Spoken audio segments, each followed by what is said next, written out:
कोलकाता के आर्जिकल medical college and hospital में trainee doctor से रेप और मर्डर के मामले की जांच कलकत्ता हाई कोर्ट ने सीबीआई को सौंप दी।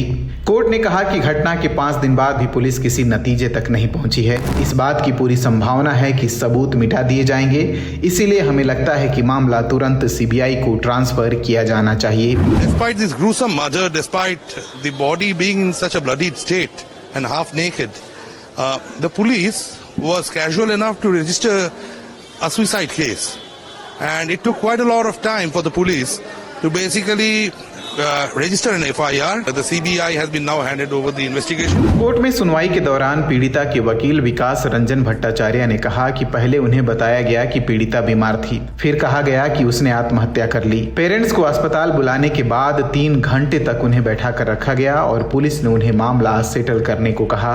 इस पर कोर्ट ने कहा कि अगर ये सच है तो प्रशासन पेरेंट्स के साथ खिलवाड़ कर रहा है। हाई कोर्ट ने पूछा कि मेडिकल कॉलेज के तत्कालीन प्रिंसिपल डॉक्टर संदीप घोष से अब तक पूछताछ क्यों नहीं हुई। हाई कोर्ट ने यह भी पूछा कि घोष ने जब नैतिक जिम्मेदारी लेते हुए इस्तीफा दिया तो उन्हें तुरंत ही दूसरे मेडिकल कॉलेज में कैसे नियुक्त किया गया। दूसरी ओर पोस्टमार्टम रिपोर्ट में कहा गया है कि रेप और मारपीट के बाद आरोपी ने डॉक्टर की गला और मुंह दबाकर हत्या कर दी। इतनी जोर से हमला किया गया कि डॉक्टर के चश्मे के शीशे के टुकड़े उनकी आंखों में घुस गए। इस घटना को लेकर पूरे देश में डॉक्टर विरोध प्रदर्शन कर रहे हैं। राज्य सरकार द्वारा संचालित आर्जिकर हॉस्पिटल में 9 अगस्त की सुबह इमरजेंसी बिल्डिंग के सेमिनार हॉल में 31 साल की ट्रेनी डॉक्टर का शव अर्धनग्न अवस्था में मिला था। वो चेस्ट मेडिसिन डिपार्टमेंट में 2nd ईयर की स्टूडेंट थी और नाइट ड्यूटी में थी। उन्होंने अस्पताल के सेमिनार हॉल में आधी रात के बाद अपने सहकर्मियों के साथ डिनर किया। इसके बाद उनके सहकर्मी चले गए। वहीं ट्रेनी डॉक्टर ने सोचा कि थोड़ी देर आराम कर लेते हैं। नाइट ड्यूटीज कोई अनकॉमन चीज नहीं है।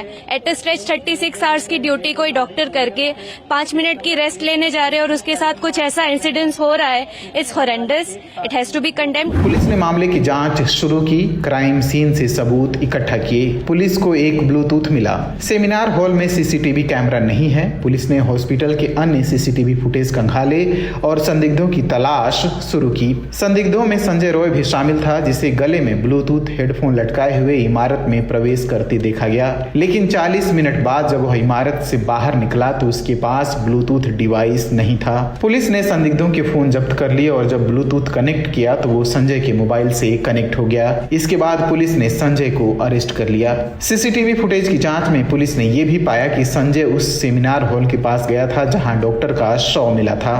No reason for him to be present at such an order. Sanjay एक सिविक पुलिस वॉलंटियर है, जिसे अस्पताल में भर्ती निचले रैंक के पुलिस अधिकारियों को सहायता और सहयोग करने का काम सौंपा गया था। वो कोलकाता पुलिस लिखी टी-शर्ट पहनकर घूमता था और उसकी बाइक पर भी कोलकाता पुलिस का स्टिकर लगा था।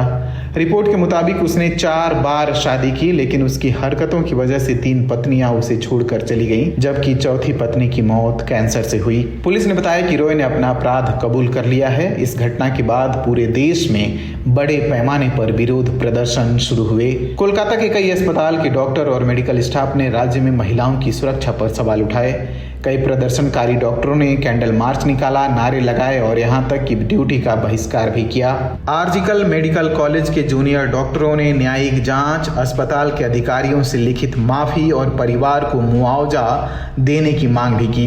विरोध प्रदर्शनों के बीच अस्पताल के प्रिंसिपल डॉक्टर संदीप घोष ने घटना के 3 दिन बाद 11 अगस्त 2024 को अपने पद से इस्तीफा दे दिया। मेरा बदनामी हो रहा है सोशल मीडिया में, मेरा मुख पे कुछ भी बोली जा रहा है। इसके कारण से और ये जो लड़की का डेथ हुआ डॉक्टर, ये लड़की मेरा लड़की जैसा है। एक पेरेंट्स होने का नाते मैं रेजिग्नेशन देना सोचता हूँ। सवालों में घिरी राज्य सरकार और मुख्यमंत्री ममता बनर्जी ने दोषियों को फांसी दिलाने की बात कही, लेकिन केस सीबीआई को सौंपने के लिए पुलिस को एक डेडलाइन दे दी। देश भर में हो रहे विरोध प्रदर्शनों के बीच आखिरकार 13 अगस्त को हाई कोर्ट ने जांच सीबीआई को सौंप दी। हालांकि डॉक्टरों का विरोध प्रदर्शन अब भी जारी है। उनका कहना है कि डॉक्टरों की सुरक्षा सुनिश्चित की जाए।